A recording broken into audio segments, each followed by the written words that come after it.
BRAP, can you hear me? Hamp, What's going on, man? I need WWE theme music, man. That's what's missing from the show. I'm gonna start wearing a Ric Flair robe. Remember his robes he used to wear?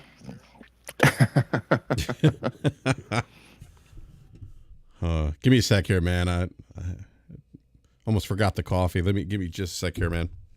Yeah, man, take your time.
All right, Hamp.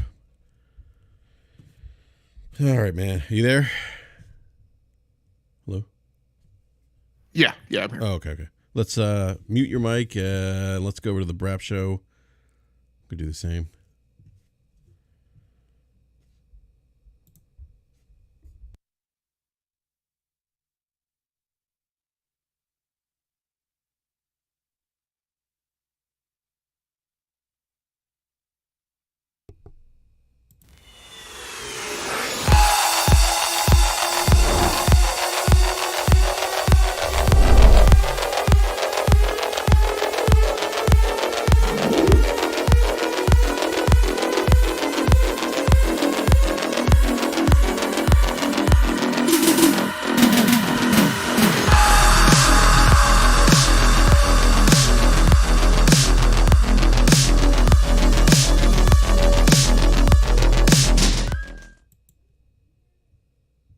Good morning, everyone. What's up? It's another BRAP rant on a Saturday morning. I don't think I've done a BRAP rant this early in quite some time, but I got my coffee, and with me I have my man Game Logic. What's up, Game Logic?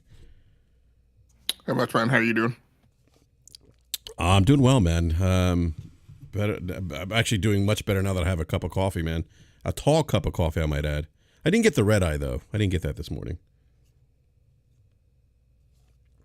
All right.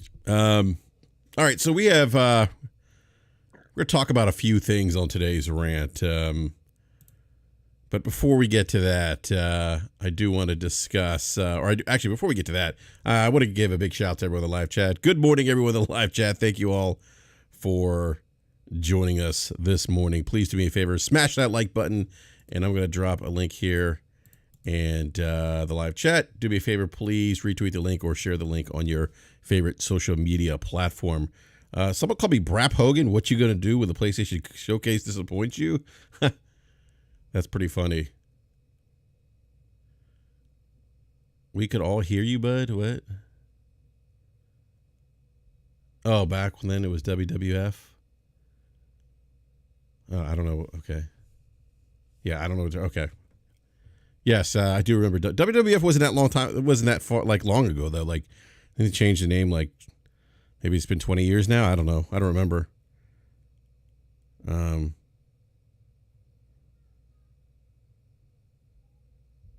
Oh, so I guess could you guys hear me before the show went live? That's really weird. Huh. Interesting.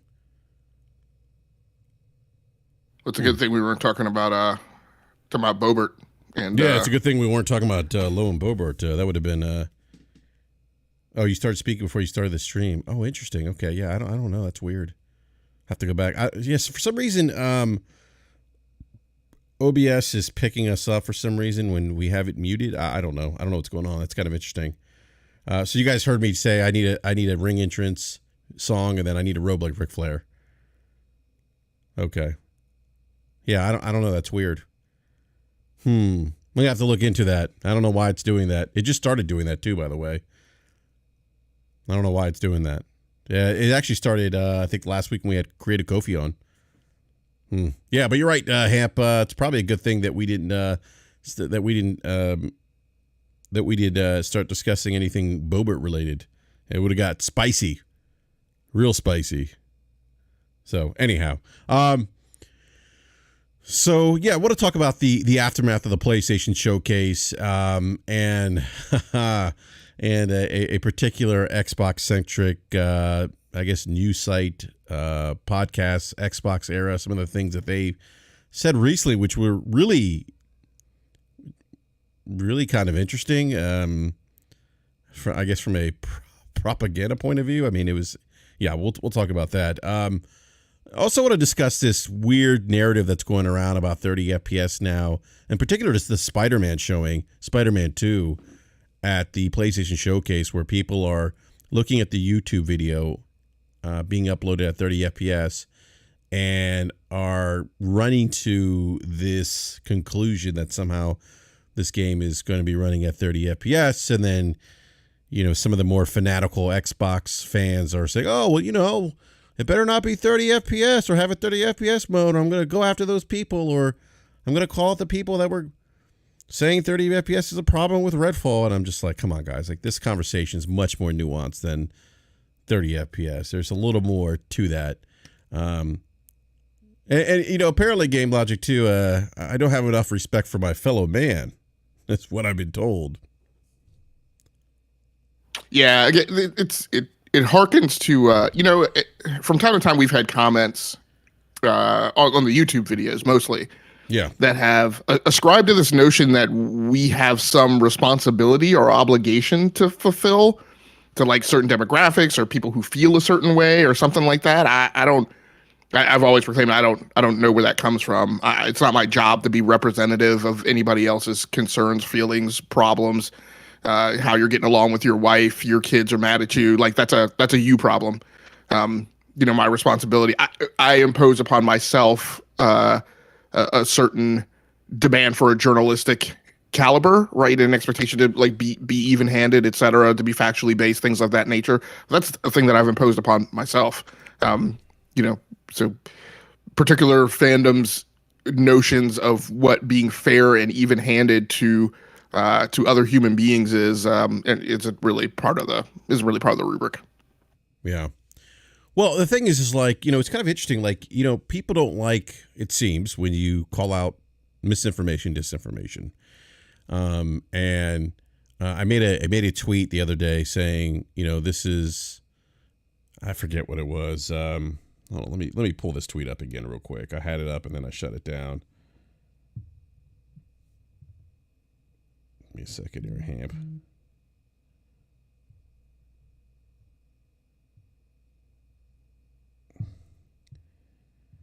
I basically, so there was a tweet.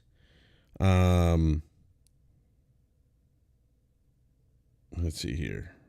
And by the way, I'm gonna start using people's names now too. By the way, Hamp, just FYI, and when we discuss things on social media, or as we like to refer to as gaming politics. But so K Mega said, "Laud, if Spider-Man 2 is 30 FPS, or even have a 30 FPS mode." It's a has, by the way, not have.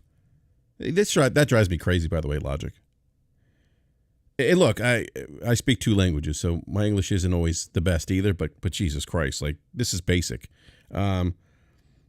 Or even has a 30 FPS mode, I will expect those that told me 30 FPS is dead to go ahead and admit they are part of the problem. They are gaming simps. And I quote tweeted that, said, you could tell those that the education system failed. The conversation is way more nuanced than this basic thought. And apparently people are upset that I said that. I insulted this individual. And I'm like, no, that's not. I'm not really insulting someone by calling out their lack of inability to really critically think about this discussion around 30 FPS, which we've discussed in news. Which actually I've had conversations with K Mega directly about the 30 FPS thing and how it's more nuanced than just a game being 30 FPS. Like, no one is saying that you can't have fun with Redfall, but again, kind of rehash the conversation about Redfall and the expectation of 30 FPS. The conversation around that 30 FPS, particularly that game being a first-party game, revolves around a lot of the marketing, the expectation of current-gen consoles, Xbox's marketing of, which Phil Spencer admitted on the Xbox Xcast, as you know, the marketing hasn't really delivered.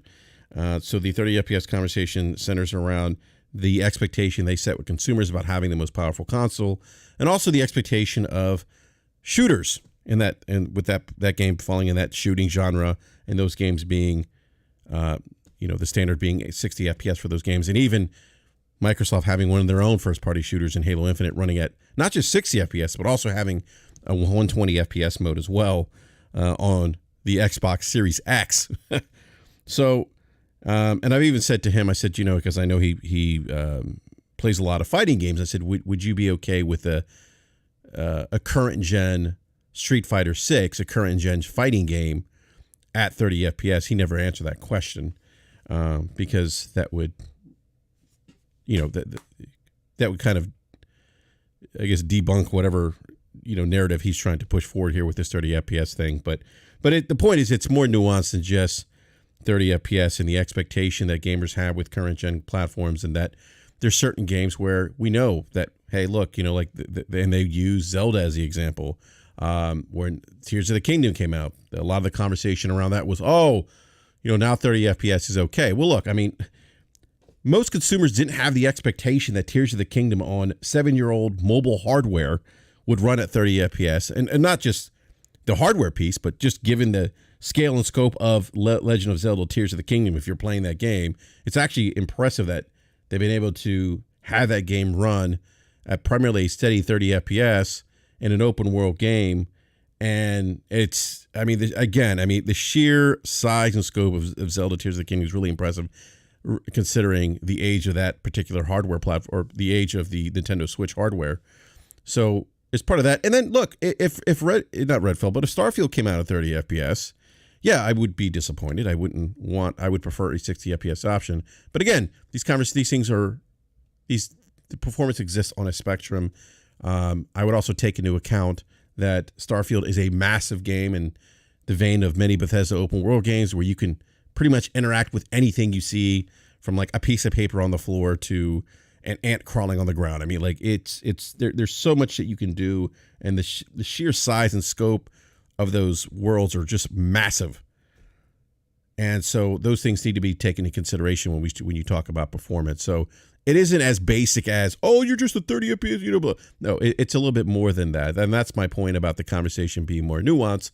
And that ties back to, in school, you're taught how to critically think. I think we've talked about this logic, where you're taught to, I forget what you said. You gave another example, I think, yesterday when we were talking, but no, in school you do learn how to critically think and process things. And so no, when I see that inability to do that, based on tangible evidence, things that we see, things that we can see visually, things that we can play, as it relates to video games. I mean, like, yeah, that is an example of the education system failing certain individuals. And no, you know what? I'm sorry.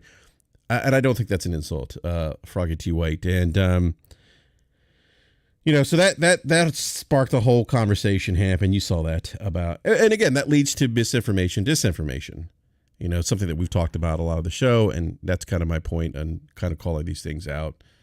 So, and here's where this thing went wrong in the first place. So the whole tweet that he tweeted out was based upon somebody who'd posted a comment in a clip and had pulled up the video file statistics from the upload and was commenting about the fact that the Spider-Man 2 trailer video. So the showcase went up, and obviously the live stream for that exists. And then subsequent to that, someone, I assume in probably PlayStation PR, then parsed all of the trailer files and individually uploaded them. Based on what I'm seeing from going through all of them, it doesn't look like they went in and took clips from the live stream. I don't think, since the live stream was one contiguous production. It looks like what they did was they uploaded the individual assets that were eventually spliced together or queued up to stream live during the showcase.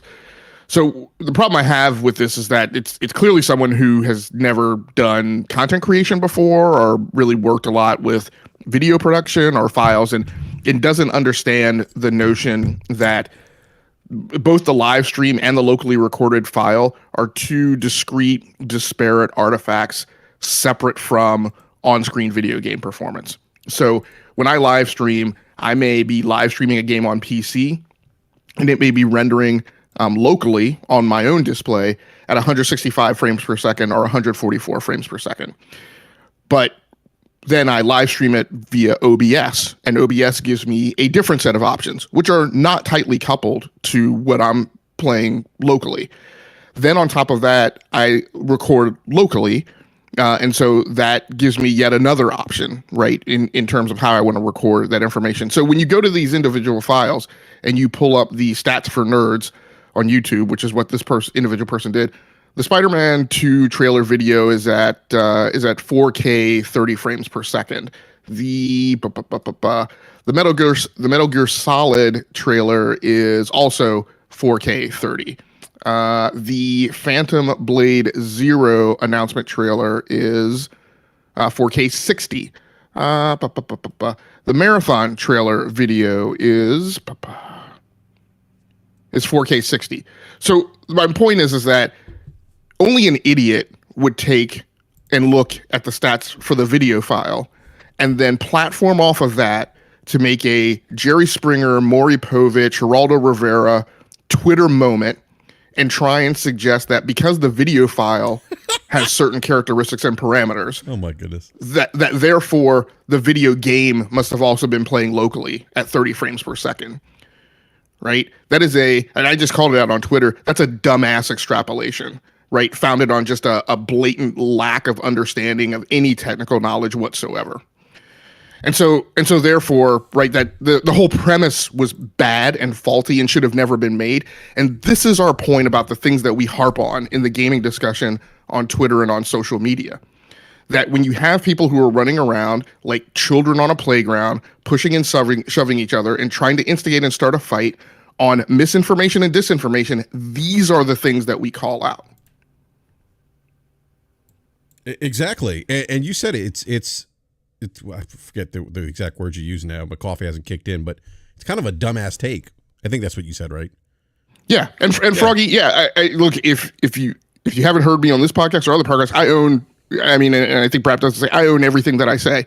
Yeah. So you want to say that it's insulting? You're goddamn right it's insulting. It's a dumbass take, made by somebody just trying to foment conflict and toxicity on social media over gaming, which is just idiotic.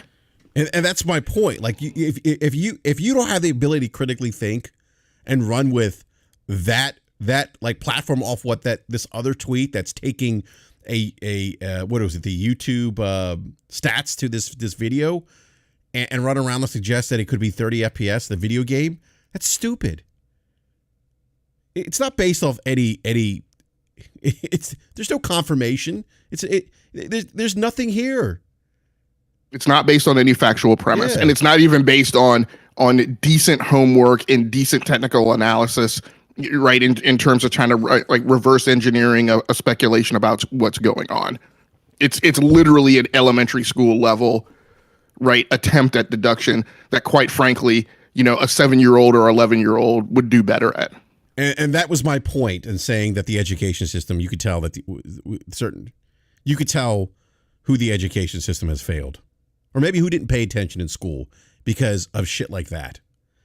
And so I'm not going to apologize for stuff like that. I think someone said, "Oh, BRAP, why do you have to engage with people and come across like an asshole?" I'm like, look, I don't care if you think I'm an asshole. I'm not here for a popularity contest on Twitter. I don't care. And to the other person who tried to position himself as somehow more honorable to his fellow man, and by the way, he never responded to you, Game Logic, which I found kind of interesting. Which is a typical trend. That's why I think that like the effort to come at you about certain things is something deeply personal, because when I throw a bunch of logic and statistics and math up in his face, he never responds. Yeah, whenever I throw anything about PMI, CMMI, CMMS, anything that he should be knowledgeable in up in his face, he never responds. No, this is Erodimus, by the way. I'm going to start using names, like I said. I don't like. I'm not going to. If we're going to talk about people, we're just going to use names so people are aware, get additional context of what we're discussing here. But yeah, like go ahead. I'm sorry, and Froggy, I know, I get it. I know you're trying to get a rise out of us, but here's my point. One can convey a point without coming across as an elitist prick. Absolutely true. One can also convey a point in the gaming conversation without lying about it, right? Without just completely taking non-factual, inaccurate information and attempting to spread it around as if it's truth. So this is the same thing that I said to the other individual on Twitter. Let's stop villainizing the people who are trying to get the information correct and put the right thing out, and painting us out to be the bad guys, instead of the people who are going around peanut buttering and running the smear campaigns based on an entirely false premise. And I mean, and I don't come across as an elitist prick. I am an elitist prick, so I don't really care. I mean, that's not an insult to me, right? Yeah, the point is the root cause. This is a term that we use very frequently in engineering. The root cause analysis of this is the problem began with the person who looked at a YouTube file and proclaimed that because the YouTube file had certain parameters, there must be a problem with the game. That was the root cause, and that was the false premise. And that is where the fault lies. And that led to like spaces, Twitter spaces being created. Spider-Man 30 FPS. Oh no.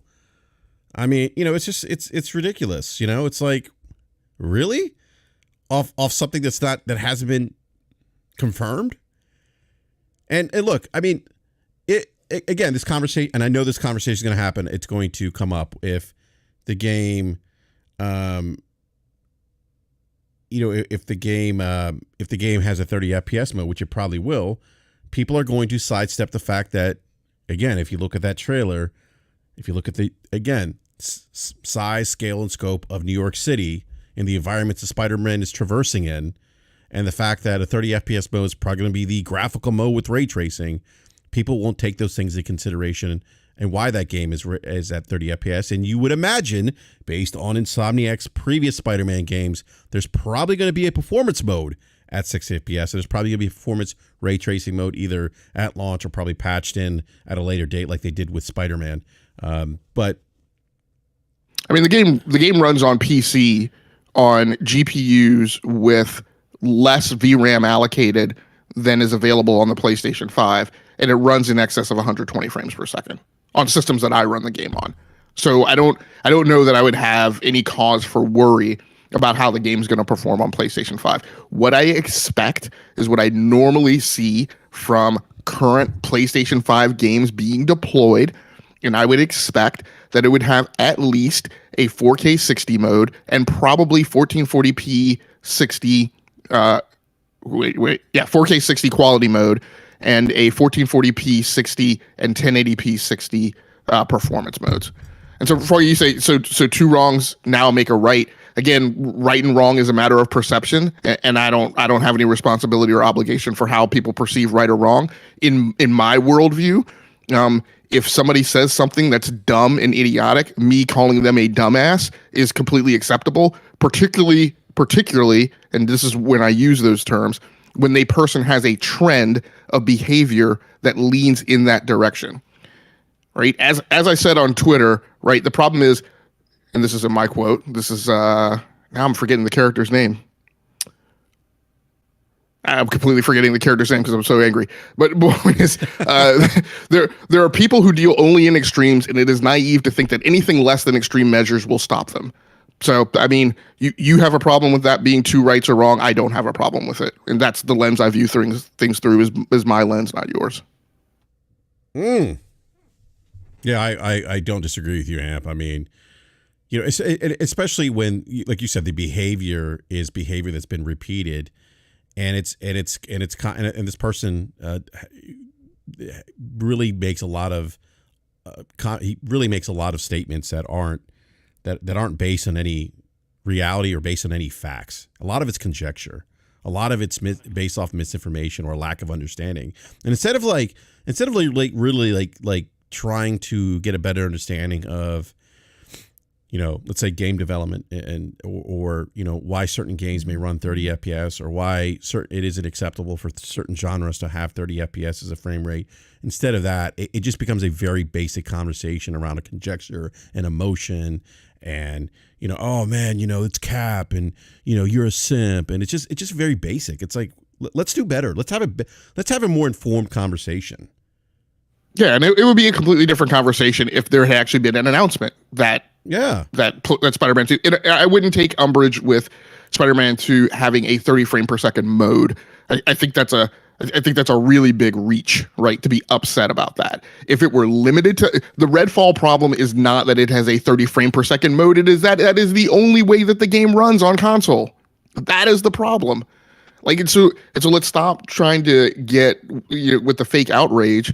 Right, when by not comparing apples to apples, right, doing these apples and oranges comparisons and then getting angry. And just definitely says I think Jesus said that after everything, just to take attribution off of Jesus for that. That was Amanda Waller, the character in the DC universe / Arrowverse, who is responsible for putting together the Suicide Squad. So that was one of the quotes from that show that I just always love because that is a thing that I quite literally believe in.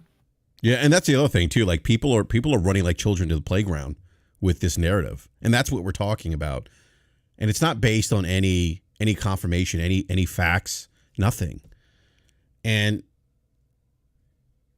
it's just, and these are adults. And look, it's like and maybe Froggy T. Rice, that you like stirring the pot here, in trying to get a rise out of us. Some of us, look, I understand that some of us have a higher bar, higher expectation, and maybe you don't. And that's fine. If your standard's lower, that's you. But that's not us. That's not me or Logic. Our threshold, our bar is higher. Yeah, and I mean, and part of the reason too is I've seen comments in the chat. You can just let things like this go by. You can do. And here's my problem. And I'll toot my own horn just a little bit. I mean, in general, I do. It is not very frequently that I quite frankly come down out of the chair, right, to have these conversations with people who are very basic. The problem I have. God, Ham.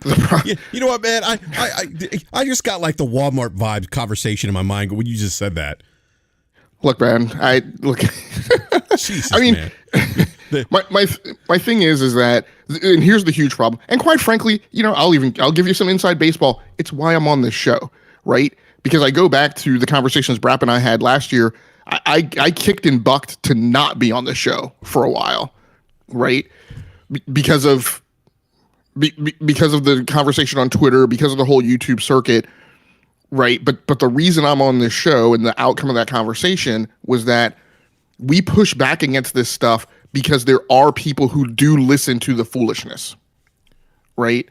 The comment that I think was made in chat here about engaging with those individuals. The problem is that when we do let that stuff go by and we do give that stuff a pass, that the snowball and the furball just gains momentum and speeds more and more rapidly downhill. And there are more and more, I'll just say it, knuckleheads every day coming into the space, glomming onto that stuff and believing it. And then the really unfortunate thing, right? In fact, the reason that I got into blogging and podcasting in the first place is the really big problem with this isn't the social media thing. It's that some human being will go to a store under false premises and with misinformation and expend money that they have worked very hard for to buy the wrong thing because they have a misunderstanding and a lack of comprehension, and they've been led to believe something that is categorically factually wrong. And I'm not saying that we say the things that we do so that people can go buy more PlayStation 5s. What I always say, and what people have heard me on the show say, is what I want, and in fact, I just said it last week or 2 weeks ago, what I want is I want people to go down to Best Buy and I want people to go down to GameStop and I want to buy the thing that they have done the research on and have read about, read, right? Not listen to YouTube, not follow Twitter, not been up in a Twitter space. I want them to do the research, understand their requirements, understand what it is they're trying to achieve by the thing that they're buying, and buy the thing that they have determined best fits their needs. Not the thing that's trendy, not the thing that people tell them is the thing that they should buy, not the thing that they think is going to make them popular, right? But I also don't want people going and buying the thing that they think, based on a misunderstanding of what VRR and ALLM is, right? Based on a misunderstanding of what cooling is, based on a misunderstanding of a false belief that liquid cooling is leaking out of the heat spreader, right? I want people to go buy things based as best as they possibly can, right? Equipped with facts and not foolishness. That's a great point, Hamp. I mean, and unfortunately, I think a lot of people make purchasing decisions too because they want to be part of a community. They want to be included. And why would you do that? Like, buy what you enjoy. Do your homework, do your research. There's plenty of other podcasts out there. And Hamp, you pointed me to a few. God, what are some of the ones you've kind of more recently you pointed me to? I would say people should listen to Broken Silicon and people should listen to The Full Nerd if you're really interested in understanding technology. Yeah. People who are actually trained and have been doing these things. Gordon Mong, who's been doing this, for close to 30 years now. Again, instead of Silicon the one that had the guy from Intel on. Talking about he was on that show. Then they also had Chris Dye, who's a visual effects artist at Infinity Ward. Yeah, so they have a pretty credible series of guests that come on. Yeah, and that's who people should be going to, like people who are subject matter experts, not these stooges who are monetizing off people's emotions and people feeling disenfranchised or people who are easily manipulated. I mean, people are monetizing off those things, or people that are easily manipulated. That's unfortunate. And again, I imagine that people are going out there buying consoles because they want to be part of a community. That's not a way. I don't think you should buy something as a consumer, in my opinion. Buy something based off emotion. Buy something based off a need. Well, I say emotion. My FOMO kicks in, so maybe that's not. But anyhow, but I do think that people should buy things, make informative consumer choices, and not necessarily make decisions off of certain podcasters that may not really understand the technology or understand what 12 teraflops means and how that translates to game performance, things like that, or understand how how developers choose to support particular platforms. Like, make an informed decision, and whatever platform you play on, whether it's Xbox, PlayStation, Nintendo Switch, PC, if you enjoy it, that's all that matters. Like, I see people get upset when people are critical of PlayStation or people are critical of Xbox. Like, why get upset? Why does that? If you like your Xbox, who cares what Joe Schmo says on Twitter about Xbox?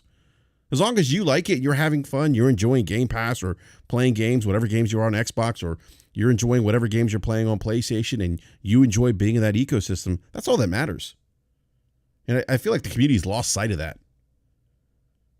Yeah, a couple comments to chat. Priscilla T says it ain't no one's responsibility to inform a consumer. That's their own fault.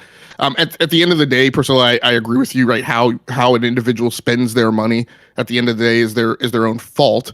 But I personally believe that the responsibility of people who are engaged in the gaming conversation on Twitter, on YouTube, that there is basically a journalistic responsibility that they should fulfill, in my opinion. That's just my opinion. That extends to professional journalists as well. Like, I don't look. I mean, I make the statement. I know that I'm in opposition to some of the panel members that are on this show, but like I don't pay any attention to anything Tom Henderson says because I don't consider that news, right? So in my opinion, there is a responsibility that people fulfill that they take upon themselves who like participate in the space. Or something. So Spriggan says, how is Tom at Broken Silicon an expert? He's wrong about 9 of 10 things he predicts. Frame Chasers actually knows about hardware and how to mod it and tune it. That's a great perspective to have, and I'm glad you put that opinion out there. Maybe the difference of opinion is that, again, I don't put a lot of weight and emphasis and value on predictions. They really kind of don't matter to me. What I'm more concerned about is the evaluation of currently deployed technology. And my personal opinion is that Broken Silicon gets that right. But again, that's a perspective and opinion that I have, and the information's out there, and people can go listen to the show and make their own decisions about that. No, that's a great point, Game Logic. Actually, one of the rare instances where I agree with Froggy T. Wright. He says, I've been playing Days Gone on PC, and with all its patches, the game's a lot of fun. It's really too bad we'll never get a sequel. I agree with you. And that game actually, Days Gone, actually falls under the Siphon Filter universe. There's clues, there's some Easter eggs for Siphon Filter in that game, and I'm not going to spoil the ending for you, but when you get there, let me know what you thought, Froggy T. Wright, because I thought I expected a sequel, and so I've actually been trying to get John Garvin on for some time. He's the writer behind Days Gone, and I forget the other, Jim Ross, I think is the other gentleman who was at Ben Studios. Been trying to get him on for some time too, but anyhow, yeah, I do wish or would have liked to see a Days Gone sequel. I thought the story was pretty good, but anyhow, it is what it is. I was going to say something. Yeah, go ahead. Well, one other thing I want to respond to, Froggy T and I are just never going to be friends. But Froggy T also mentioned earlier, going around Twitter insulting the intelligence fanboy seems a very odd way to accomplish these goals. It really elevates the conversation on Twitter. Again, Froggy T, my personal perspective is that is not something I do every day. Every 1 out of 10 iterations that I see some nonsense go by my windshield, I engage with it. Does it elevate the conversation on Twitter? Probably not. Again, there's a certain threshold, within which I stop caring. I think my perspective is that what I would hope is that maybe somebody would have seen what I posted, and the next time that somebody makes kind of that ridiculous extrapolation, that maybe 2 or 3 people say, hold on a second, let me pump the brakes, let me pull the thread on this. Does it have any technical veracity to it? Right. And that's the most that I can hope to achieve. And if I don't achieve that, then I don't achieve it. But I made an effort. Right. And that's, kind of what I base that on. Yeah. Blue Air says the horde mode was so good in Days Gone, far superior than any zombie game that's out there. Yeah, that horde mode was ridiculous. I had a lot of fun trying to, because I remember you could before you engaged the horde, you could kind of set up a perimeter of like booby traps and explosive devices to take out the horde. That was fun. But yeah, the horde mode was actually, the horde system with the zombies and how many zombies they were on screen was actually really impressive on the PlayStation 4. So I agree with you there, Blue Arrow. Great game.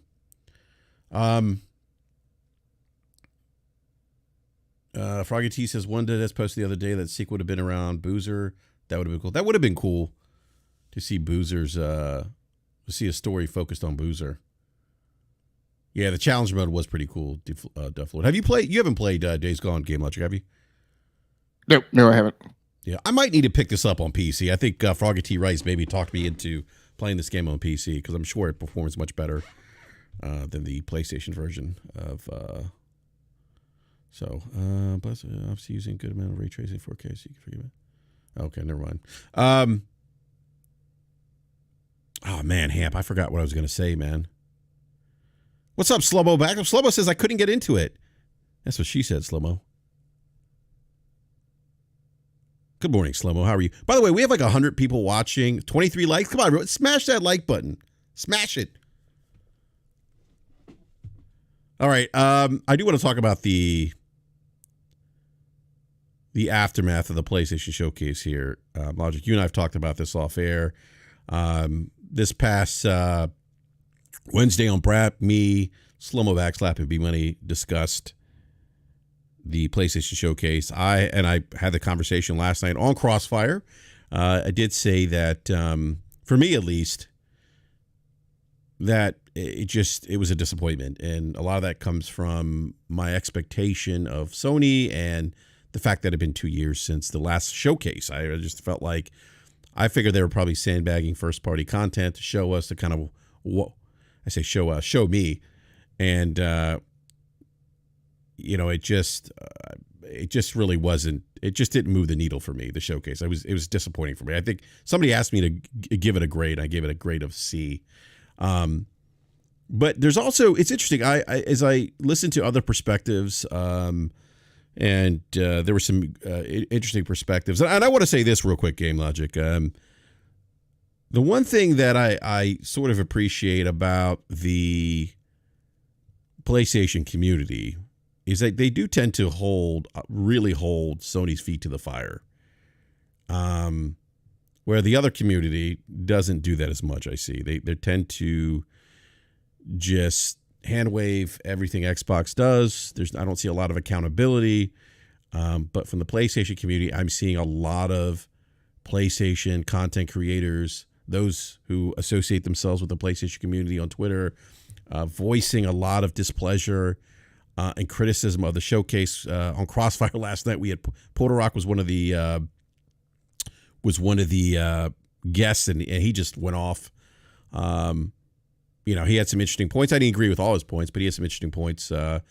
He did have some criticism of Jim Ryan, but I don't really lay this on Jim Ryan. Look, I'm not going to say this is Jim Ryan's fault. I think people are kind of quick to blame him, and I've seen some people say bring back Sean Layden, but some of the other perspectives are kind of interesting. Where, and you and I've talked about this, Logic, where those of us or those consumers who aren't watching podcasts every day or involved in gaming Twitter, just are out there playing their PlayStation 5s, playing whatever new games come out and enjoying their console, that those individuals looking at this show, coming in with no expectation, would have looked at the 25 games they showed and say, oh, these are new games coming to the platform. Cool. So just an interesting perspective to have. Now, again, for me personally, I was disappointed with the showcase, but I can certainly understand that perspective as well, that there probably or could be some people out there that look at this that aren't involved on social media, gaming social media, or listen to, PlayStation centric podcasts, or, listen to Sacred Symbols, or, any of that, who just are out there enjoying their console and may think, hey, this was a good show. They showed new games, and that's all I want to see is new games.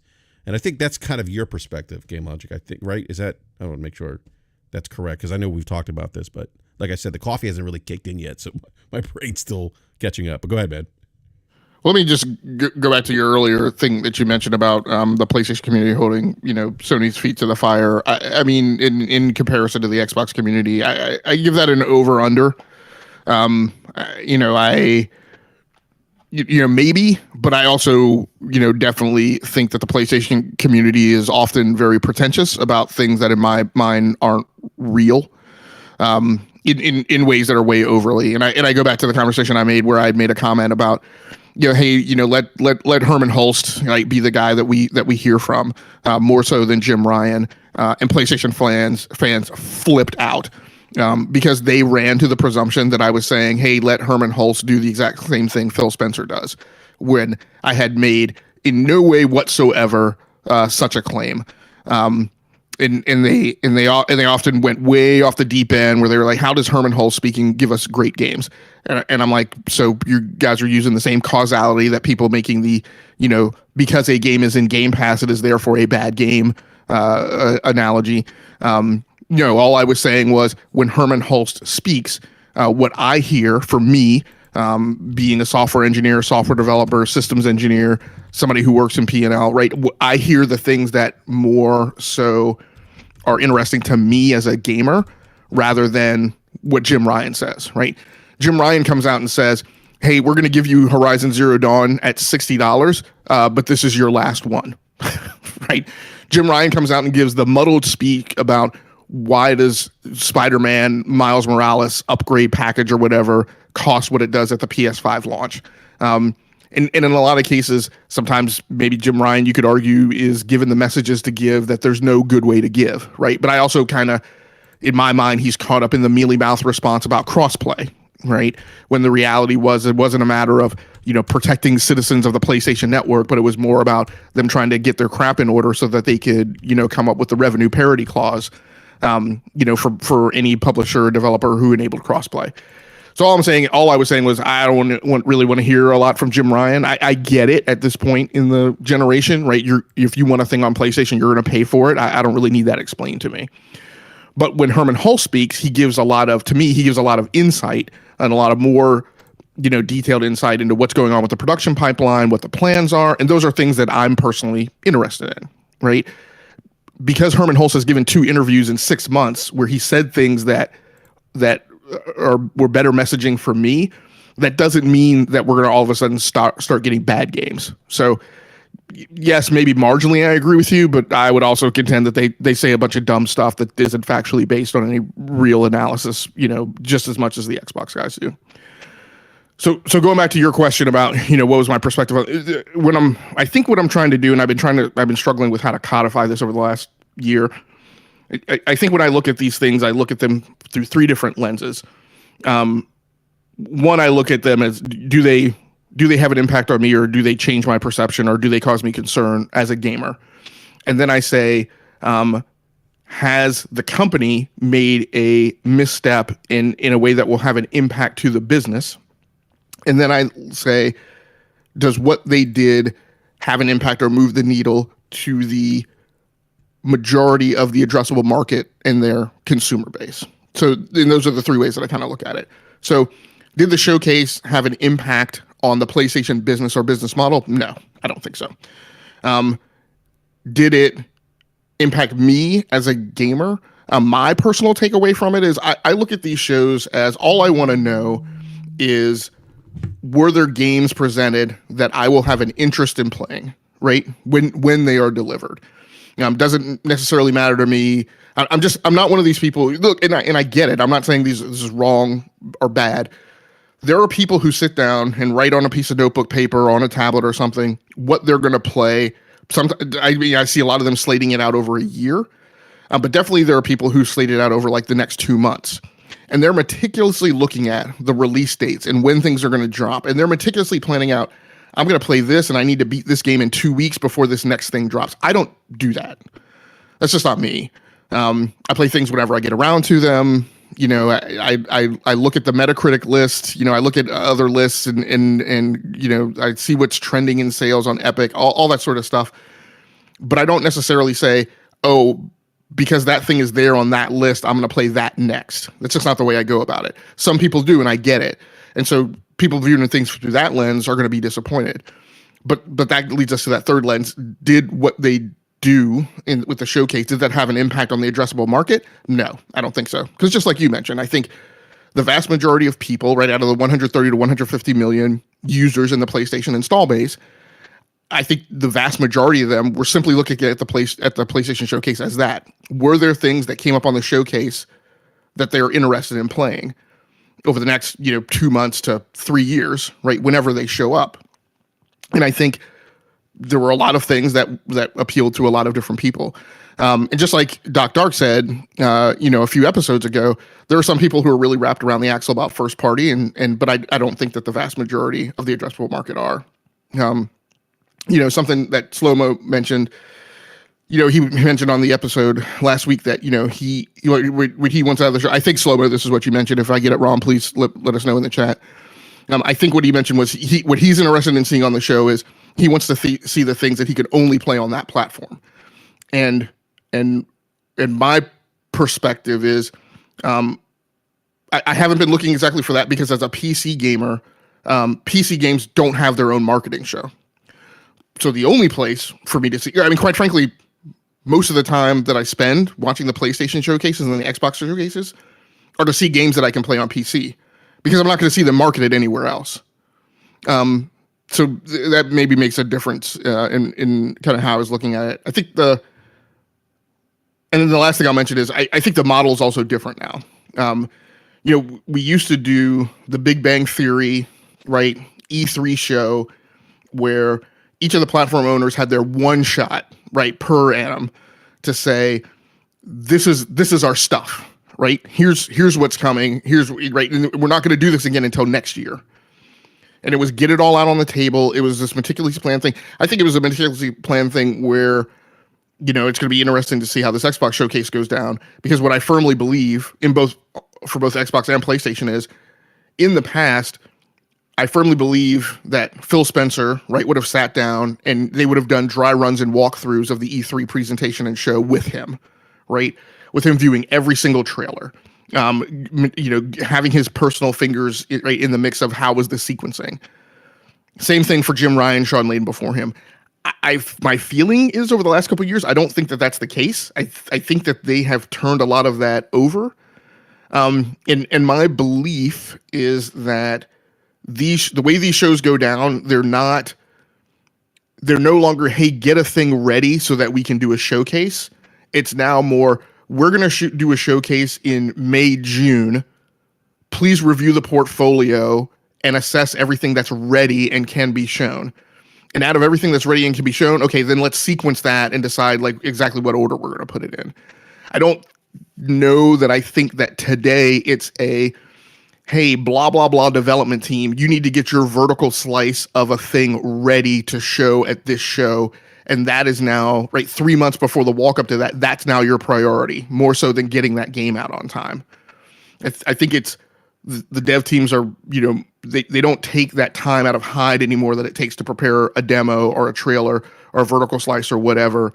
I think it's much more so these shows are going to happen at some predicted right frequency and periodicity, and we're going to show whatever's ready to be shown there, rather than exercise everybody to get ready for the big E3 show.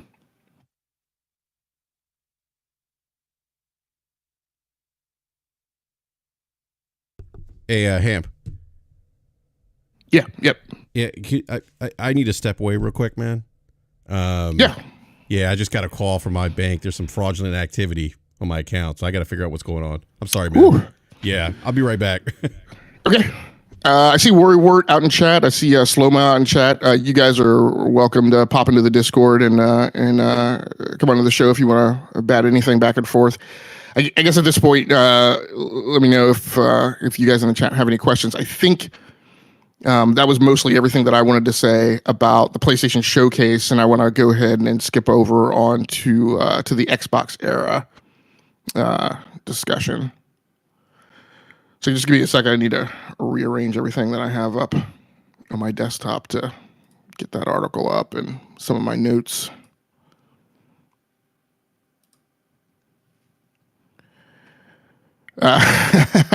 T Harris says Banks told BRAP that he purchased Redfall $100 edition, and yeah, and then the comment, where did I see it? Cal says seem more like an investor showcase, and that may be possible. The way I've been looking at these showcases is again they're much less the trying to make a Super Bowl out of every single one, and it's just an extended commercial kind of in my mind.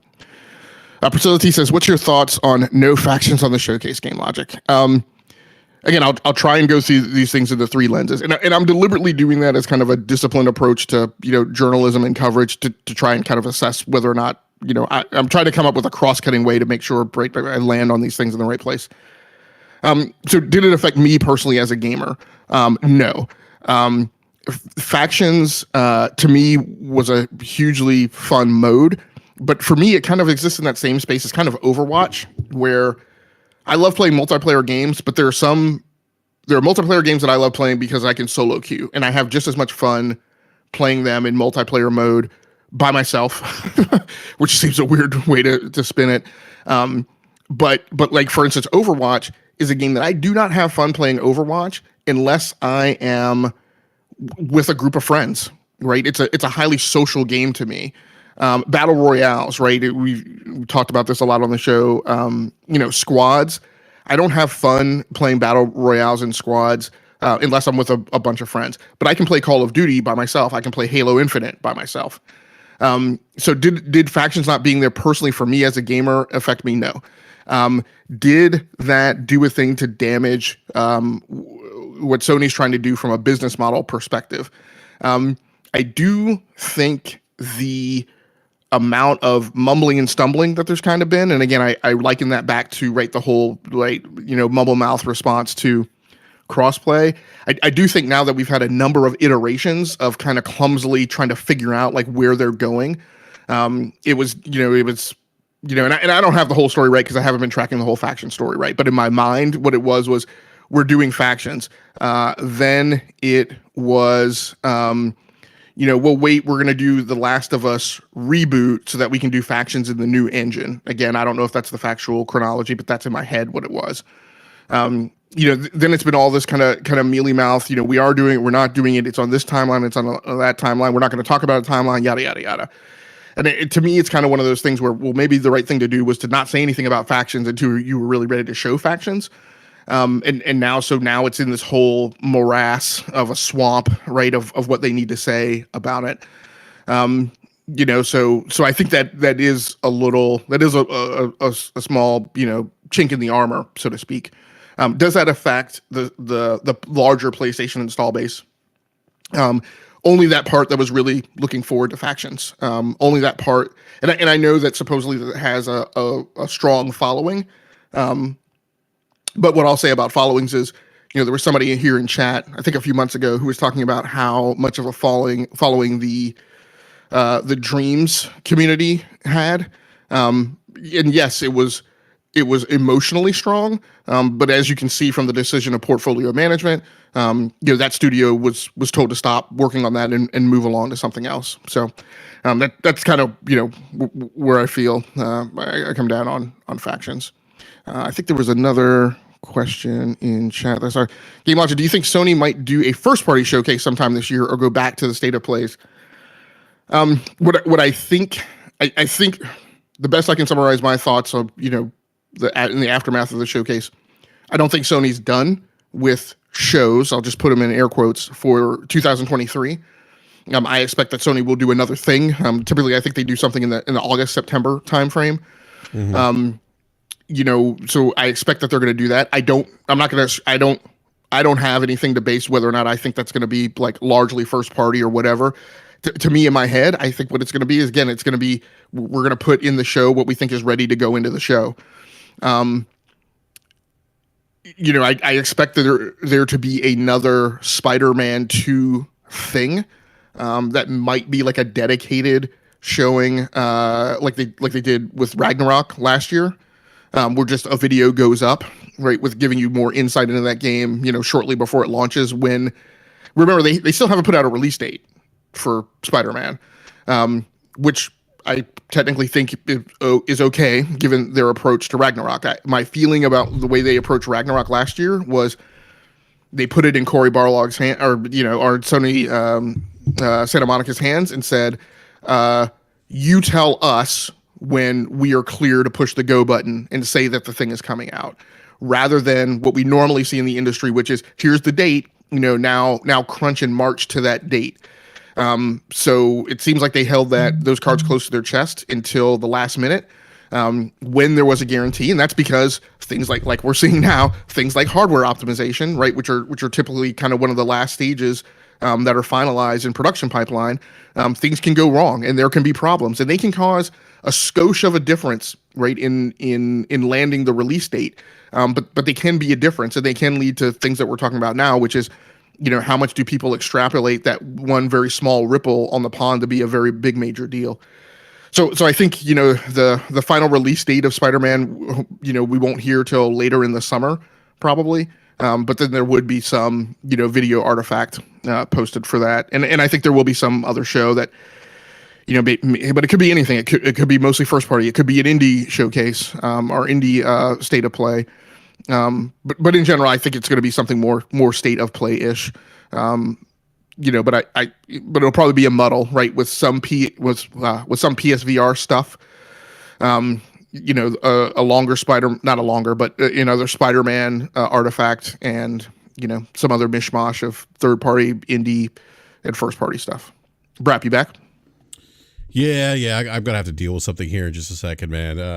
It's really weird, man. Like, I don't know, had something to do with my Zale app or something, and then like I'm asking the guy on the phone, like, what account is this? Are they trying to take money out of? And then the guy hung up on me. Oh, so you may have gotten a fraudulent call claiming that fraud was occurring in an effort to socially engineer more PII out of you. Well, it's really interesting because the number popped up on my phone, Bank of America, and I have a credit card with them, and I'm like, and then I call the number back, and it says, "Welcome to Bank of America." So I'm like, interesting. So I don't know if it's really, if it's I haven't seen anything that sophisticated where they would actually. You would call in and you would hear that, "Welcome to Bank of America," but maybe that's where, I don't know. Interesting. Yeah. There's another Bank of America number I'm going to call on the back of my credit card and see what's going on. But anyhow, that's what happened. It was really weird. I saw the call. Yeah. Cal saying it might be a scam. Diff Floyd saying, "No, call your bank." Yeah, that's what I'm saying. It does sound like a scam. And when I pushed, hey, what account are you talking about? Like, where are they trying to draw this money? What bank account? And I kept pushing. And then he hung up the phone, which I thought was kind of shady. So, but I'm going to call my actual bank. I don't have a Bank of America banking account. I do have a credit card with them. But do you have an online login, don't you? To access that account? My credit card account, yeah, for Bank of America, yeah. Yeah, I would go that route rather than talking to a human being, which could lead to also, if you talk to the computer, the computer will always tell you ground truth. Weird. The number that they called me from Bank of America came up on my caller ID. Yeah, no. I mean, is it that sophisticated now? Where they like, where they're just? I would just not chance it. I always know that if I log in with my credentials right into my banking account, even if it's via my mobile app, then then I could trust what my own eyes are seeing. Well, I checked my, because my banking account is not with Bank of America, like my savings checking, and the guy's like, "Oh, they're trying to take it out of your banking account," and he's like, "These are the numbers that you need to call Zale. You need to give them these numbers," and I'm like, "Okay, that kind of sounds legitimate." And then I'm like, "Okay, well, what bank account are they trying to take money out of? I don't have a bank account with Bank of America." He's like, "Oh, they were trying to open a Bank of America checking account or savings account under your name." I'm like, "Okay." I'm like, "So you're saying my information is stolen?" He's like, "Yeah." I'm like, "Okay, but I don't." I was like, "But what account are they trying to take money out of?" He's like, "You need to call Zale." I'm like, "No, what?" And when I pressed it, he hung up the phone. I'm like, "Why?" That's interesting. So that's when he hung up the phone. I'm like, "Yeah, they probably try to route me somewhere else and where I can give more information." All right. So Casual 7 has a very good point because every once in a while we've been talking about Xbox and we know Phil Spencer will send the goons after us, and so he's saying maybe this time it was Jim Ryan who heard you talking smack about PlayStation, and so now he's trying to get at you. Hey, we got like 30. We have 150 people watching, only 39 likes. Please, everyone, smash that like button. Slow Mo says Enrique. I hear that. When Slow Mo reading that in chat, I hear Slow Mo's voice. Enrique. It's a scam. Come on, man. I can see him saying that, but yeah, I'm sorry. Let me take just an instance because this is a very great public service announcement for you, but also for the 150 million people.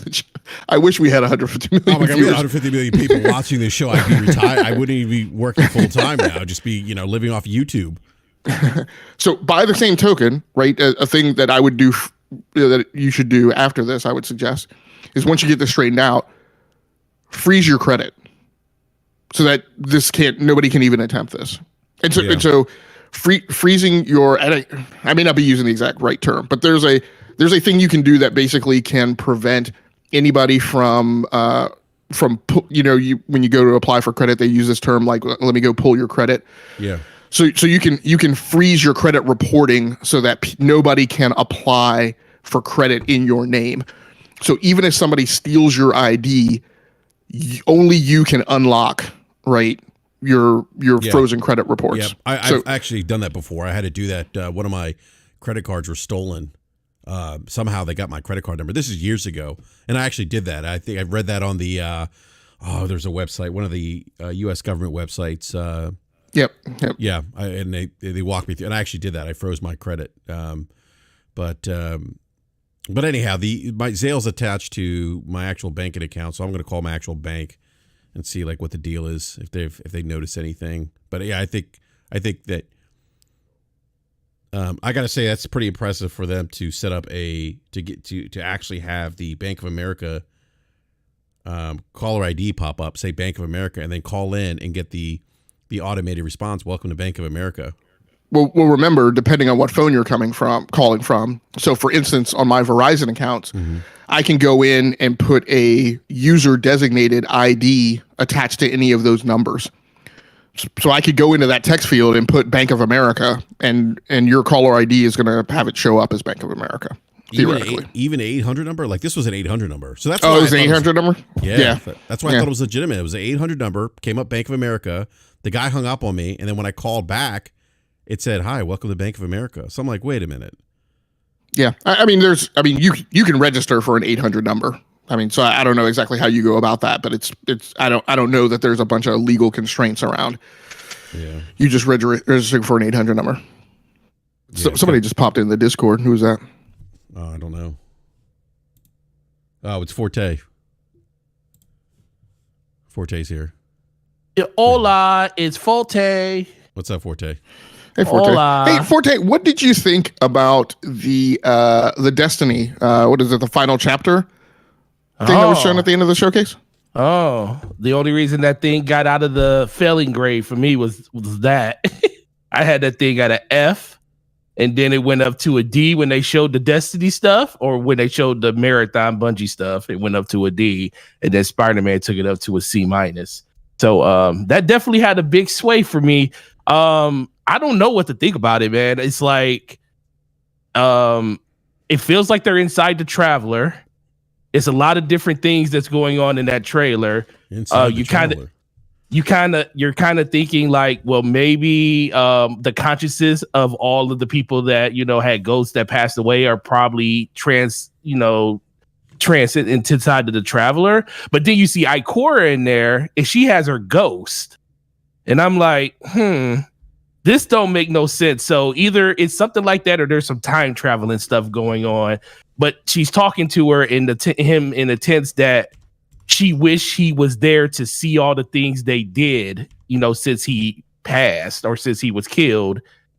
And so I'm way more interested now than I've ever thought I was going to be. But like Slummo said a couple of days ago, you can definitely tell that this is the end of the Light and Dark saga, because this is where they start bringing back all the characters, people that like passed away and stuff like that, throw all logic out the window. And we're about to just, have this really big bang and go from there. So I can't wait till the 22nd to see exactly what's going to happen there. But there's a lot of different theories out there on it. But I ain't gonna lie, it definitely got me hyped to, for a cinematic trailer. It is only because the context of that trailer is something that nobody expected, because at this point, Cade has been dead since Forsaken, which was 3 years ago. Yeah, man. Look, as a Nathan Fillion stan, exactly. I was just, to see Cade's coming back. That was enough for me. And it's Nathan Fillion. Yep. Yeah, and that was another thing too, because the only reason Nathan Fillion didn't continue to do the voice, because anybody there was Nolan North that did the voice after Nathan Fillion left, who is the voice of the Ghost too. But the only reason he was doing it is because Nathan Fillion, they couldn't afford him pretty much anymore. Plus he had other obligations and other stuff that he was doing. So yeah, he's been busy. Yeah, so the fact that he is actually back doing it, I was like, yo, this is pretty cool, man. So that got me way more interested than it ever should have got me interested. And now it's like that investment thing kicks in. And I always tell people this about, Bungie and stuff. The one, you may get mad at them about the things that they do in certain games. You may get mad at them about the way that Destiny is and stuff. But the one thing they know how to do is reel their player base back in. And trust me, all that did was like ask questions about, oh, you thought you was done playing Destiny? Oh, guess what? We're going to bring you back one of the most beloved characters ever. And we're not even going to tell you how we're doing it. until 2 months from now. So now that gets people back into the game that probably wasn't playing right now, because guess what? They don't want to go into, August or September and be so far behind where there's like, well, I don't know what's going on. So now that gets people in like, oh shoot, K's coming back. Let me jump back into the game so I can get caught up. They know what they're doing, man. Yeah, I mean, part of what I'm going to say is a sad thing, but theoretically there's more budget, right, available for that talent because Sony's involved now. Well, first of all, Sony's backing them now, but then also Gina Torres is no longer the voice of Ikora. Deborah Wilson is, who I'm sure is less expensive than Gina Torres is. Is she and Larry divorced now? I think Larry so. Divorced, right? Yeah, they are. And then Lance Reddick passed away. Yeah, that's the sad thing. Yeah. So I mean, good, like you said. I mean, they know how to do fan service, and I'm there for it. That was one of the games. I mean, look, everybody's got their perspective on the showcase, but at least for me, that was one of the things that I was excited to see. And that was one of the things that you said, because I'm about to get ready to go to work. I just really wanted to come here and say Happy Memorial Day to all of you guys out there, all the military families, everybody that helped with this country. Happy everything to you guys. Have a great weekend. Enjoy the 4-day weekend you guys got. Don't do anything until you got to go to work back on Tuesday. So that's the biggest thing I wanted to tell everybody.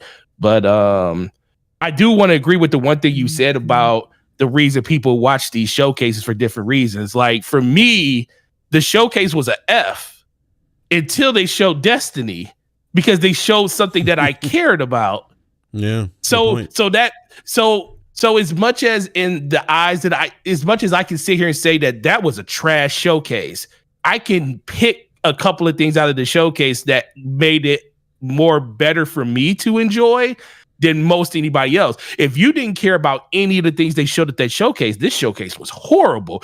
But on the ground level, it wasn't a bad show. It was just a bad setup of expectations based on the fact that it's been 2 years since you did one of these.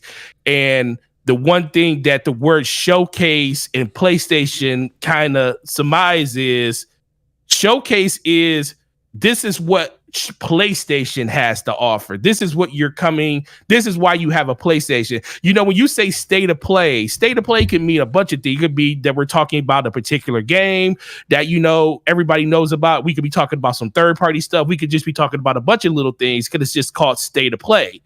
All the games that's coming to the PlayStation in the next couple of months that you could play that we want to showcase. I'll be right back.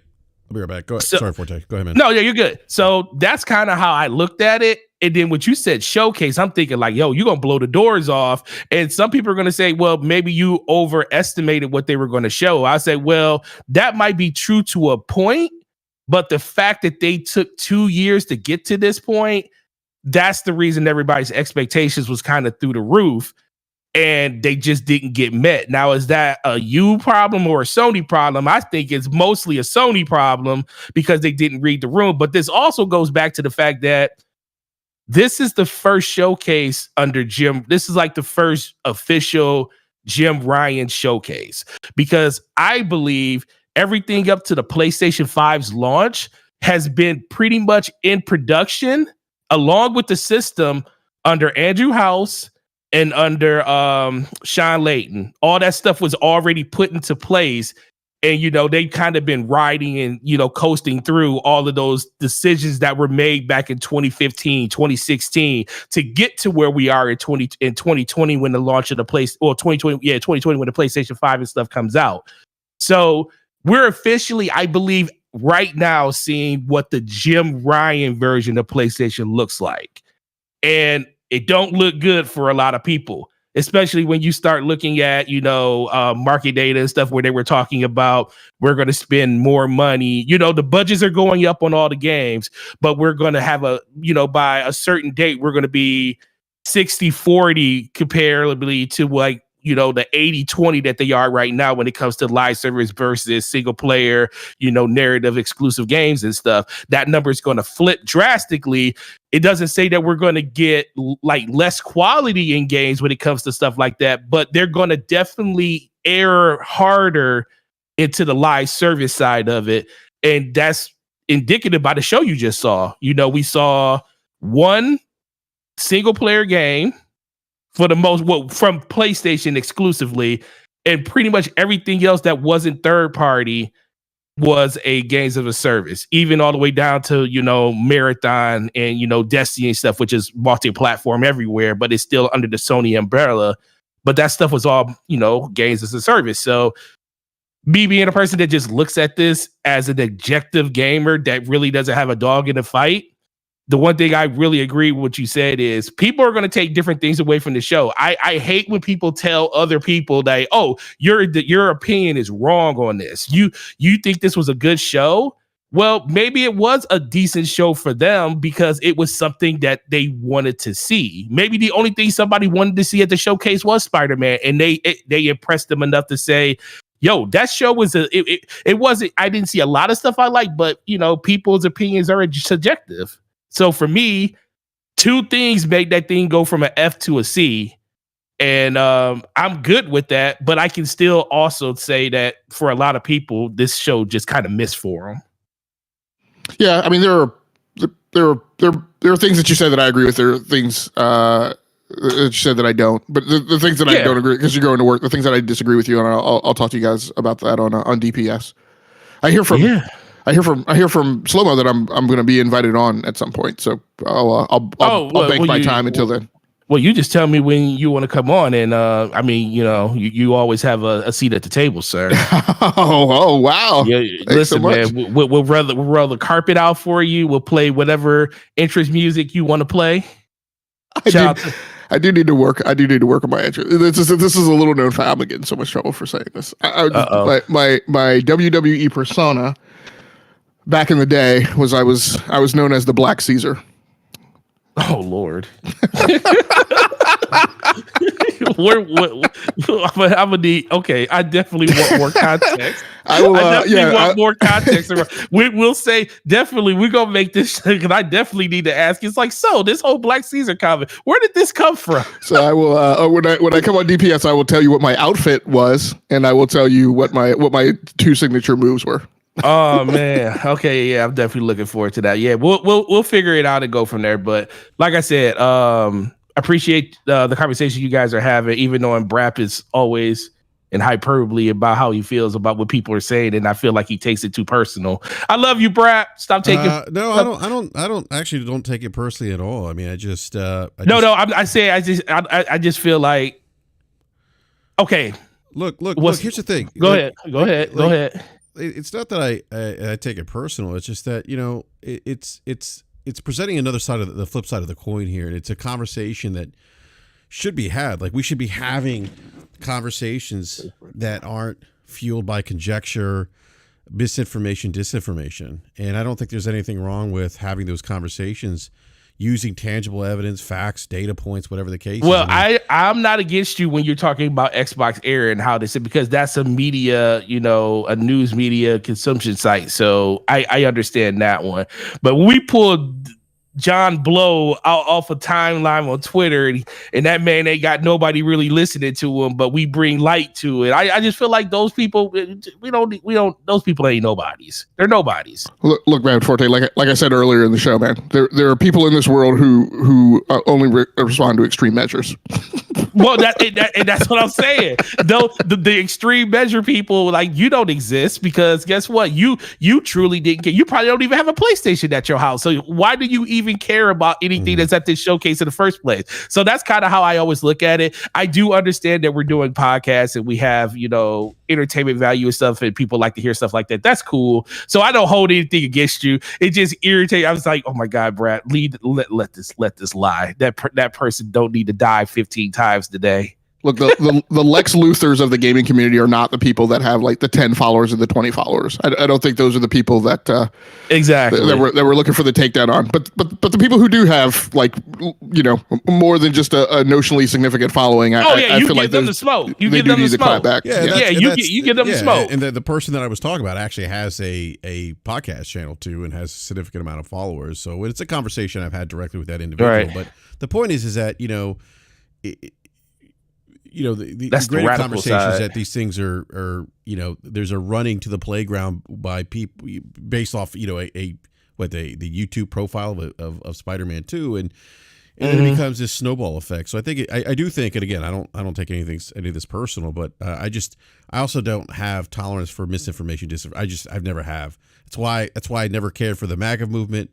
That's and I don't want to get political, but that's why I don't care for more of those extremist views. It's an analogy.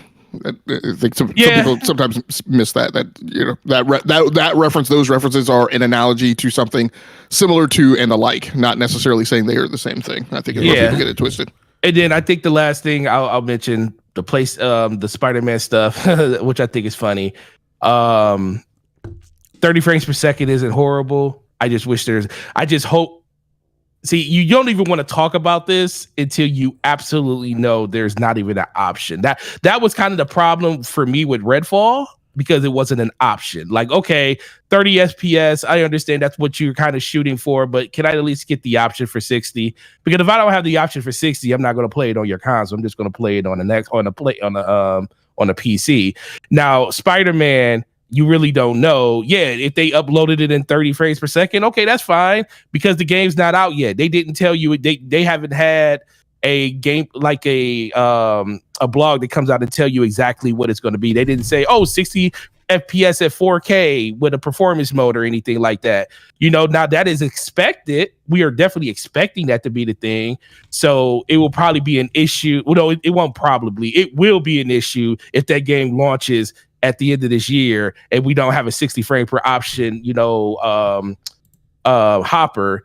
But as of right now, like I said, don't put yourself, not you guys, but just talking mostly to the chat and people that listen to it later.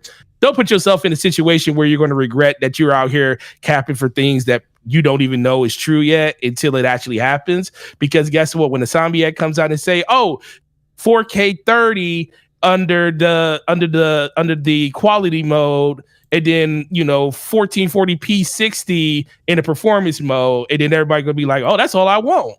And then you're gonna have people with egg on their face. So I'm just saying, just kind of wait until all the information comes out. I don't truly care about what happens right now, because guess what? We're not gonna play that game for another 4 to 5 months anyway. They got time. Tears of the Kingdom is GOAT still too, by the way. Yes, it is, man. I was literally playing it while I was on Crossfire last night. I was playing on the toilet this morning. Great. Oh man, not on the toilet, dude. On the toilet this morning. You know why? Because the Switch allowed you. Because guess what? There are some platforms in the world that allow you to do that. Very hygienic, Forte. Who said I would see? But see, that's the thing. You're thinking that I was actually doing something. I might have just been sitting on the toilet because I just wanted to sit on the toilet. You were in there dropping a grumper. And slow out in the chat. Black Caesar does not toss salad. That's not one of my signature moves. I'm out of here. All right. All right. I appreciate you guys, and I will see you guys later. Slow mo. Make sure you find me Amiibos. What you look? Oh man, those things are gone, bro. Man, I was ready to sing the peaches, and then. No, you weren't. And he wasn't supposed to say peach. He was supposed to say Forte, and you had to do it live. Yeah, I said replace Forte with Peaches and say just start singing it randomly. I don't remember that. Yes, you do. If you look at your text messages, I'll have to go back and look. Yeah, I know you texted me, but yeah. All right. Yeah, Forte. But it's too late now. All right, I love you guys. Have a great rest of the show, and have a good holiday weekend. Catch you guys later. Too, man. All right, man. See ya. So, BRAP, I know you want to get onto this third topic. I just want to answer two questions that came up in the chat while you were gone. Yeah. Dave Mack asked, Game Logic, do you play Destiny? But I would say I am in Destiny rehab right now. So it's still installed on it's still installed on some of my gaming PCs, and I have not been able to bring myself to uninstall it, but I don't regularly play anymore. Slow-mo made a comment earlier about like the story being so convoluted, and Slow-mo, I agree with you. And actually, I'm at the point where I'm thinking if I go back, and particularly if I go back right in prep to like ramp up for this final chapter thing, what I may do is I may actually blow one of my characters away and just start a new character, because that might actually just be less convoluted and easier. And Lord Metroid asked, how are those olives, Game Logic? I had the Black Caesar had 3 signature moves. Quite honestly, I can only remember 2. It was a very inebriated time in my life. I'll try and remember the third. I don't think the third move had to do with olives, but I'll try and remember. Yeah, I do want to move on to the last topic here. regarding give me a sec here, man. Regarding Xbox Era, and so Xbox Era is obviously by the name, Xbox centric podcast media site. And actually, they had a show that we've had OBM on here before. OBM was a part of. You Had Me at Halo. That's actually I actually did enjoy listening to that show. It was a good Halo centric podcast, but they were doing a podcast recently, and this was probably about 6 days ago now. Maybe it's been a week, where one of the co-founders, Nick Backett, said that he's convinced that no gaming outlets want to give Starfield high scores. He argued that other sites have already decided to give Starfield a 7 or 8.5 reviews in order to generate traffic and drag the Xbox breakdown. Oh my God, I'm sorry. I'm laughing because it's the most absurd, ridiculous commentary I think I've heard. And what's unfortunate, this is a media site. Again, it's a smaller media site compared to the IGN. It's more of an Xbox-centric media site. But I think what's unfortunate is that this is propaganda, 120%. And this is the kind of stuff that leads to kind of what you described earlier, Game Logic, this snowball effect of misinformation, disinformation. And already, Jesus, Starfield is months from release, and here we have an Xbox-centric podcast already. I hate to say it, just damage controlling. It's the game, and even so, it's saying an 8.5 as somehow that not being a good game for a new IP. From Todd Howard, his first new IP in 20 years. I don't think the 8.5 is bad. That website actually gave Redfall an 8.5. And this goes into that narrative of where people blame Microsoft or Xbox's problems on everyone else except Microsoft themselves. And that's the problem. And again, we have this conversation now where they've already, and look, they are, by putting out that information, they are preying on those people who are easily influenced and manipulated. And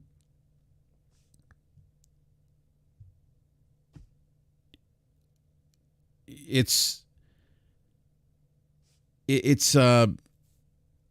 just crazy. I couldn't believe listening to it. And I know you went on, I think you listened to a little bit more of the show there, Game Logic, and get to that here in a second. But yeah, this is the kind of misinformation or, propaganda that gets out there and people run with it, and they will now use this as a platform. If this game doesn't score a 9.0 or a 9.5, they're going to go out and say, oh, it's media bias. See, the, Xbox era was correct. And I think what Xbox Era is trying to do here is to channel people by positioning themselves as the true champions of truth, and funnel people to their website in the event that this game doesn't review well, which is silly. Even an 8.5 for this game, for Redfall, I think would be great, because an 8.5 for a new IP, a Todd Howard game, his first new IP in 20 years, that's not necessarily a bad thing, especially if you've given Redfall. The irony is they gave Redfall an 8.5. So I just found it kind of funny, and at the same time, it's like this is the kind of propaganda that we see, and this is the kind of conversation that starts a snowball effect when people are, and I've seen it already, people are already saying, oh yeah, the media is not going to give Xbox a fair shake. Look, Xbox issues, their challenges are not because of the media, they're because of decisions and things that Microsoft has done. There's a reason why the Xbox console is in third place, and it's not because of the media. So we do have Slow-Mo Backslap with us. What's up, Slow-Mo? Yo, what up? What up? So Slow-Mo, you're convinced that call's a scam then? Oh, absolutely. Anytime, but it's weird. Anytime, I called because this is what happens, right? Yeah, go ahead, man. If you are really, well, I've actually had fraudulent activity on a credit card before. I got multiple phone calls from the credit card company trying to get in touch with me. They sent me emails. They called me. They called my wife, who's also on the account, because there was what someone tried to do. I guess they were attempting. They had cloned my card. Is what they did, because I had my card in my pocket. They had cloned my card. They went to forgot the name of the store. It may have been like a Macy's. They went to TikTok and PG. No, it was. They went to a. Do you know TikTok, Slobo? I don't know. I just threw that out there. It's a PG kind of. Yeah, no. They went to a store in Annapolis, and then they drove to Arlington and went to the same store in Arlington. And they spent up to that's like a hike. $500.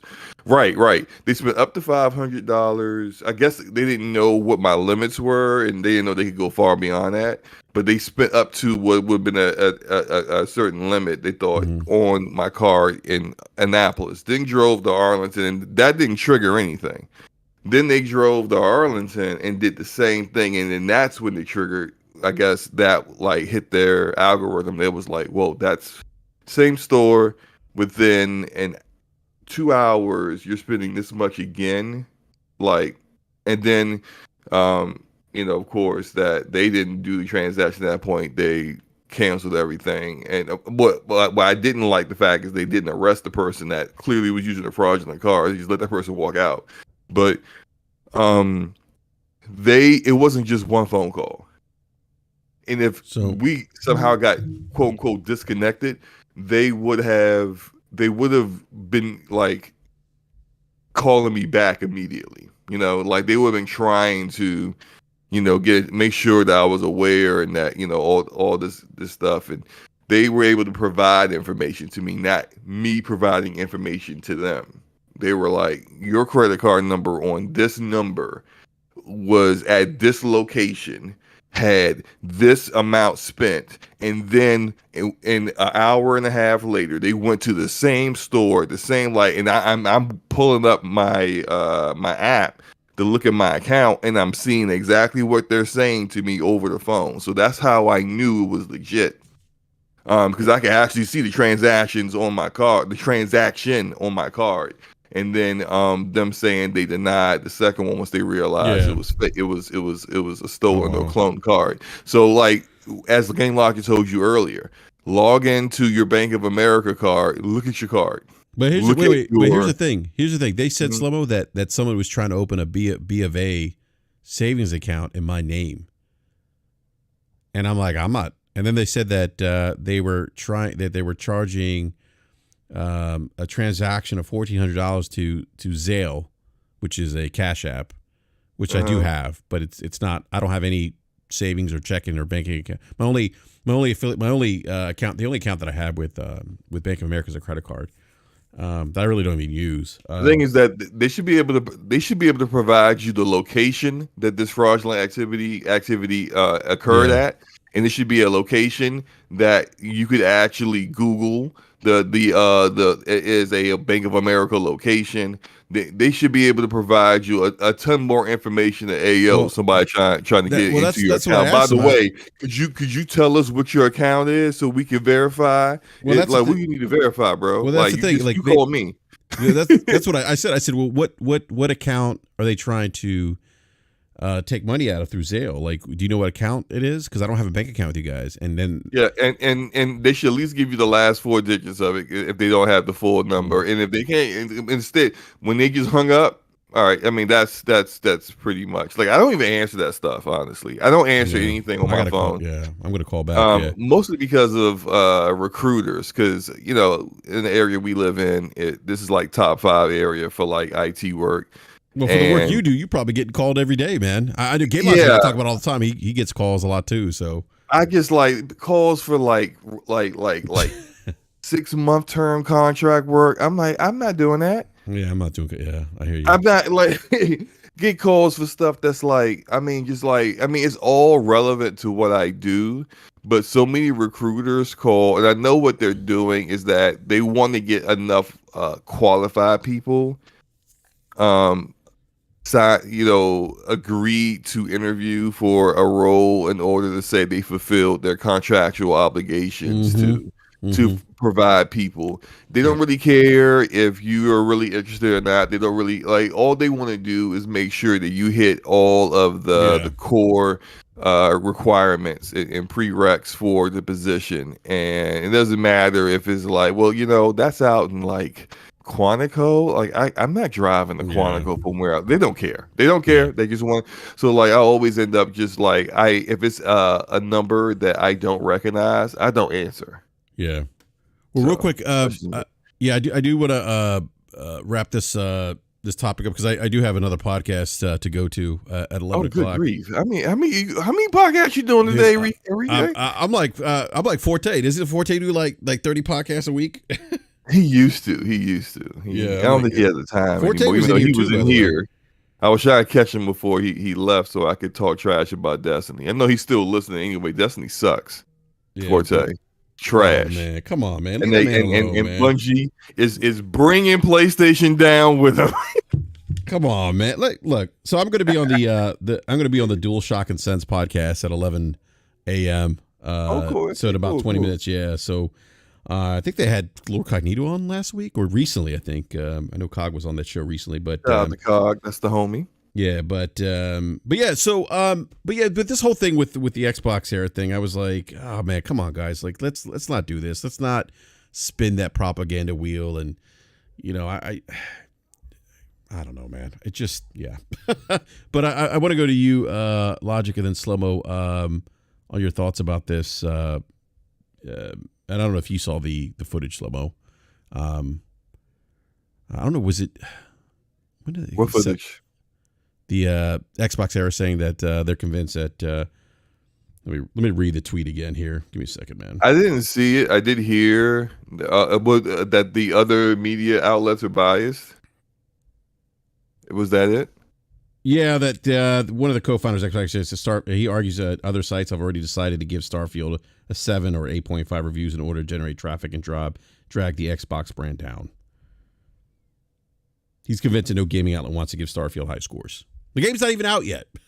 Yeah, how can you make that assumption? And so this was going to happen, right? If Starfield, this is what his response is going to be. He's already created this narrative. Real quick, Slobo. Assuming that is true, what he's saying is true.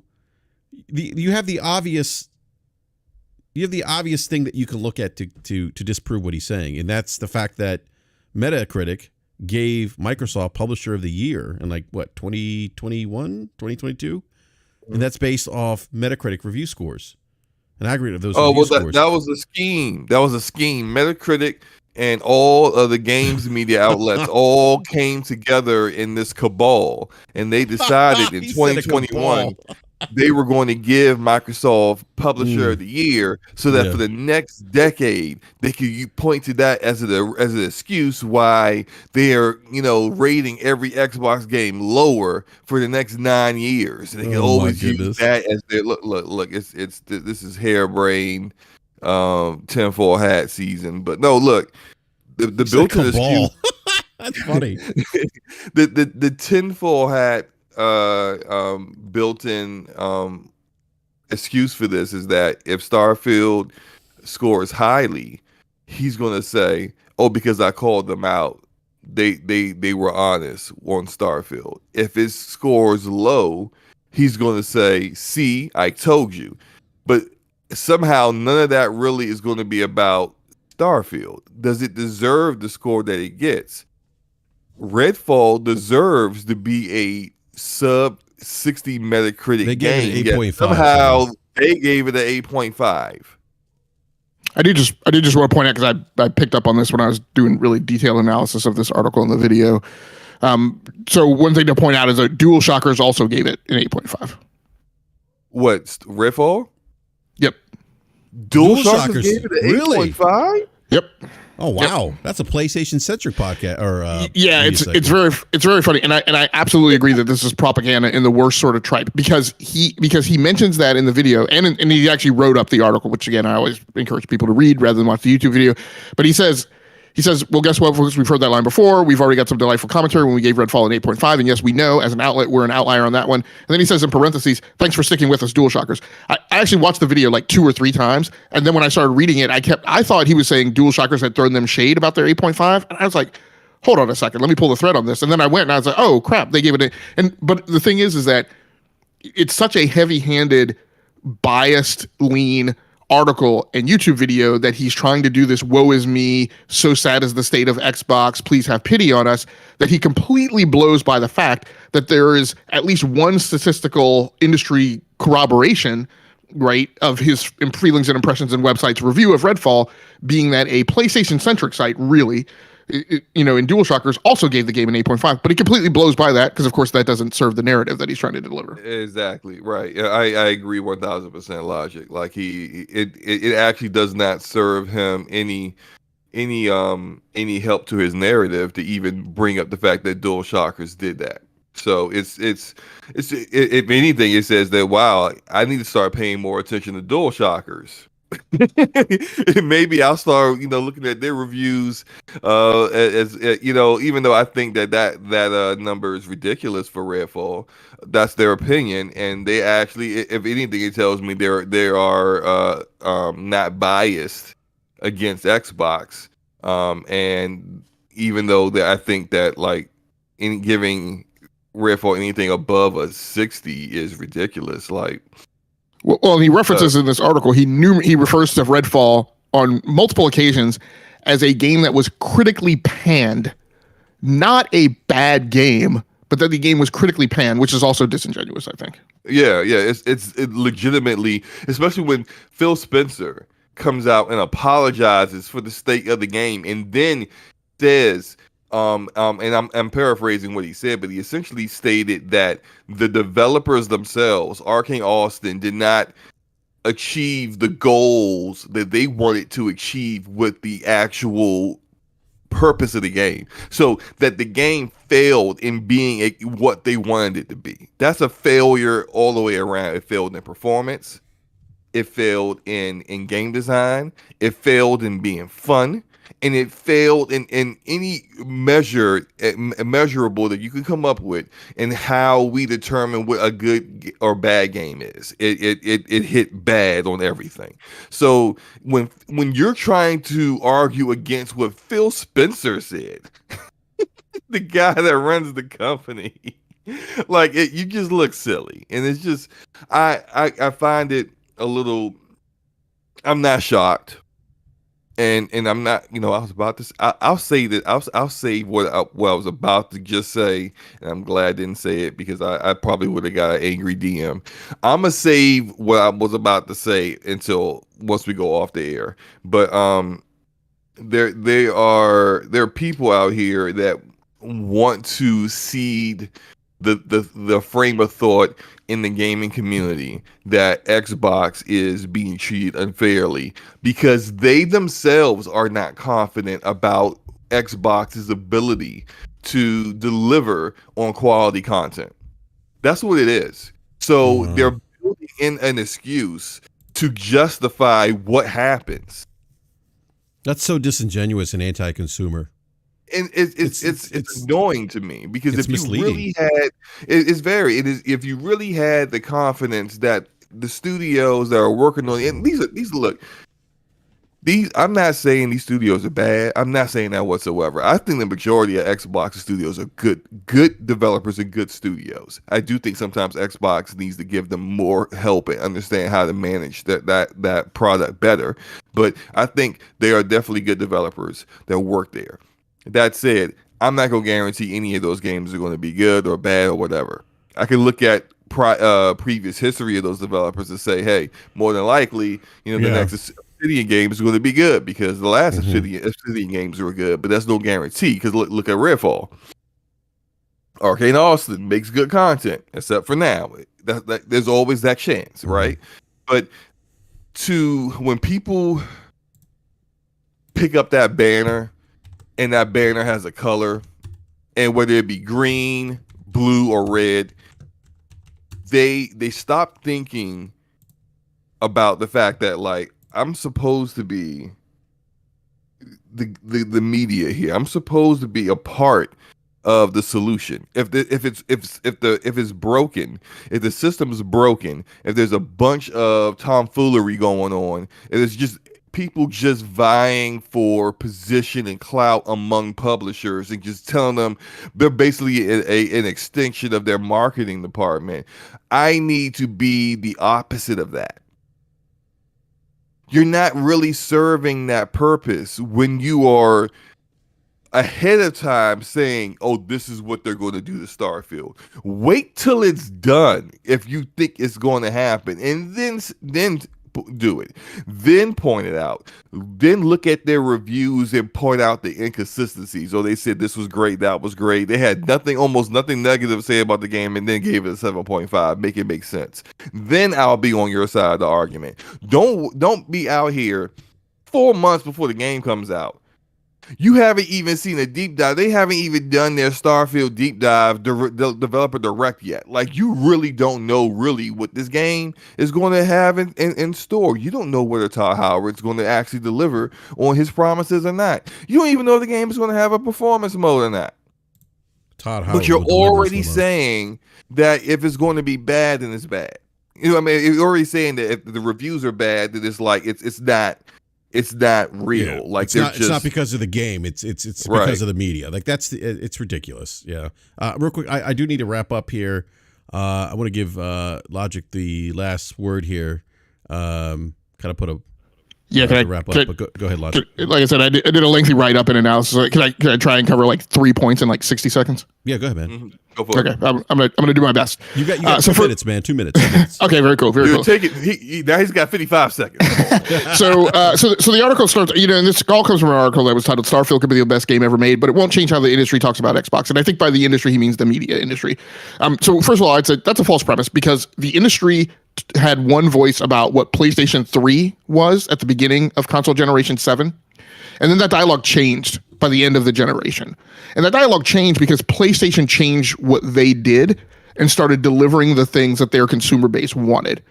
And so it is absolutely possible, right, to do a trend of good performance and high quality delivery and thereby change the dialogue. The dialogue isn't changing now because the trend isn't moving in that direction. One of the comments he makes is that Xbox will always be subject to criticism. And I don't believe that that's true. The third place console holder will always be subject to criticism, not because they are Xbox, but because they are in third place, which is last. And great Scott, in this current era of pop culture, in 2 movies did Top Gun teach you nothing? That there are no points for second best, right?